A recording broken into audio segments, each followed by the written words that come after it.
പലരും ഇങ്ങനെ ചുമ കൊണ്ട് ബുദ്ധിമുട്ടുകയാണല്ലേ. ഈ വിട്ടുമാറാത്ത ചുമ, അതിനിടയിൽ ശബ്ദം പോകുന്ന അവസ്ഥ. നാടെങ്ങും ചുമ, ചികിത്സയില്ലെങ്കിൽ ന്യൂമോണിയ അഥവാ ആസ്ത്മ വരെ ആവാനുള്ള ചാൻസസ് കൂടുതലാണ്. ഇപ്പോഴത്തെ കാലാവസ്ഥ മാറ്റവും വൈറസ് അണുബാധകളും കാരണം ചുമ വർദ്ധിക്കുന്നു.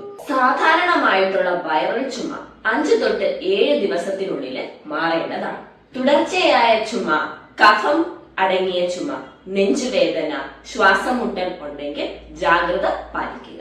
ഇവയെ ചികിത്സിക്കാതെ വിട്ടുകഴിഞ്ഞാൽ ശ്വാസമുട്ടൽ, ന്യൂമോണിയ, ആസ്തമ പോലത്തെ സിംറ്റംസ് കാണിക്കുന്നതായിരിക്കും. കുട്ടികളിൽ ബ്രോങ്കൈറ്റിസ് പോലത്തെ സിംറ്റംസും കാണിക്കുന്നതായിരിക്കും. പ്രത്യേകിച്ച് മുതിർന്നവർ, പ്രമേഹം ഉള്ളവർ, ആസ്മ രോഗികൾ എല്ലാം കൂടുതൽ ശ്രദ്ധിക്കണം. ഒരാഴ്ചയ്ക്ക് മേളിൽ ചുമ നീണ്ടു കഴിഞ്ഞാൽ ഉറപ്പായിട്ടും ഒരു ഡോക്ടറെ കൺസൾട്ട് ചെയ്യുക. സ്വയം മെഡിസിൻസ് കഴിക്കാൻ പാടില്ല. ആന്റിബയോട്ടിക്സ്, കഫ് സിറപ്പ് പോലത്തെ മെഡിസിൻസ് കുട്ടികൾക്ക് കൊടുക്കാനോ നിങ്ങൾ കഴിക്കാനോ പാടില്ല.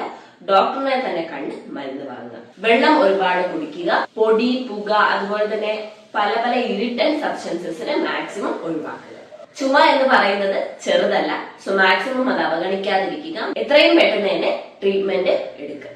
സോ ഈ വീഡിയോ മറ്റുള്ളവരുടെ അറിവിലേക്ക് ഷെയർ ചെയ്യുക, റീഷെയറും ചെയ്യാം. ഇന്നത്തെ വീഡിയോ നിങ്ങൾക്ക് ഇഷ്ടമായി ലൈക്ക് ചെയ്യുക, ഷെയർ ചെയ്യുക, കമന്റ് ചെയ്യുക, സബ്സ്ക്രൈബ് ചെയ്യുക. ഇനിയും പുതിയ പുതിയ വീഡിയോസുമായി വീണ്ടും എന്നതുവരെ doctor signing off. Thank U.